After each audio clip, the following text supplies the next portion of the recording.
Hello, I'm Arm, and today I'm bringing the Harem Anime Immoral Guild Episode 2. If you are new here, you can find the link to the first episode recap at the top of the comments section. In this episode, our single protagonist Mudun will usher more beautiful partners to join. In a world full of horny monsters, Mudun has to prevent his companions from getting hurt while protecting the world. He is like a super daddy on his team. At the beginning of this episode, Mudun encounters a big problem, as another guild senior decides to give up the job with a monthly salary of 3,000 to inherit an apple orchard worth 30 million. Mudun is on the verge of a breakdown. He can't just leave to pick up girls in college at ease when the guild is in shortage of staff. Inon can see Mudun's desire to fall in love, so she hurriedly announces the good news that there will be 2 more young girls joining Mudun's team. But Mudun never thinks of dating these newcomers in his team. Instead, he has been calculating how much combat benefits will the warrior and the black magician bring to the team. However, Mudun's fantasy soon gets shattered. The black magician, Dana, is a very decadent girl who has been muttering about not wanting to work. She tries to join Mudun's team to get some bonus by doing nothing, for which Mudun feels like beating her up. Before the warrior joins, Mudun wants to test Dana's strength, thus taking her and Kyan out hunting monsters. Dana likes Kyan because Kyan doing everything for her allows her to be lazy. When Kyan senses a monster through her excellent hearing as an orc, she rushes to the forefront alone. Kyan, the reckless girl, encounters the monster head-on and gets captured by the perverted monster once again. Mudun urges Dana to attack, but only to find this black magician falling on the ground with just a few steps forward. The geek and indolent girl has very poor physical strength, deliberately reminding Mudun that the orc girl will lose her innocence if he stands still.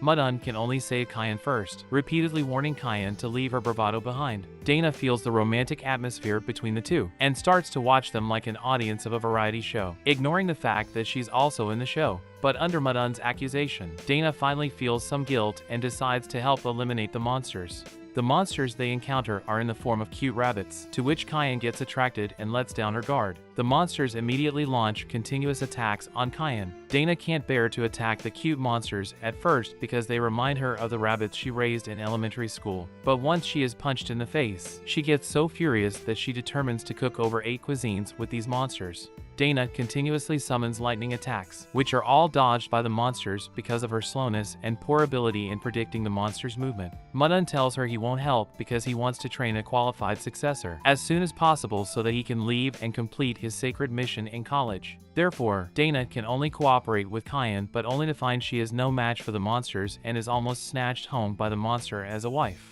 At this time, some monsters target Dana, and under their siege, Dana also loses her power to resist like Kyan. When Mudun is about to give a hand, Dana casts AoE, a wide-range attack, with countless lightning falling from the sky. She's confident that no monsters can dodge it. However, instead of eliminating monsters, Dana's attack splits her and Kyan's clothes. Coincidentally, Ange happens to come to the guild after class, and she thinks it was Mudun who made forced entry to the girls out of his desire. When they are arguing, the warrior, Nokins, comes to register. She has been Dana's best friend since childhood, but unlike tiny Dana, Nokins is tall and mature. Hearing Dana's praise for Nokins, Mudun expects her to be a powerful fighter who can take over his occupation. He also gets to know that Nokins' father turns out to be a very famous equipment manufacturer. But Nokins is unlike an arrogant noble, telling everyone to just treat her as a common girl. Mudun sees a team of servants coming to see Nokins off, realizing how powerful her family is. The servants sincerely ask Mudun to take good care of Nokins, and they reveal that there is a taboo about Nokins, about which he can ask Dana. However, Dana doesn't join the mission because of her laziness. He can only leave the questions about Nokins to next time. Mudun intends to take the charge in the battle to spare time for Nokins to get used to the team, but Kyan shows initiative to lead the team. Though agreeing with her, Mudun doesn't want Kyan to be taken advantage of by the monsters again, so he deliberately creates accidents to kill the monsters, leaving Kyan with no chance to engage in the battle.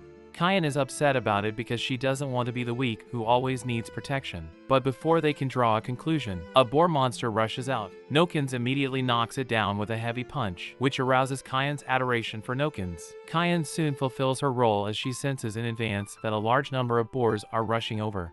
Mudun takes his companions to run downhill, revealing to Nokins that boar monsters are easy to fall when running downhill because of their longer hind legs. But before he can finish his words, Kyan has already fallen and rolled down. As she still tries to cheer up to fight, she gets beaten up by the monsters the next second.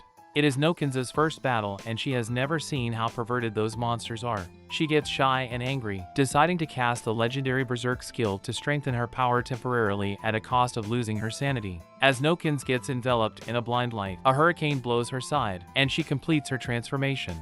Madun and Kyan get shocked to see Nokin being like a drunk child instead of a furious warrior. The good thing is her combat power does get strengthened, allowing her to blow the 400 kilos boars away one by one. Therefore, Madun's team completes the mission of hunting monsters again.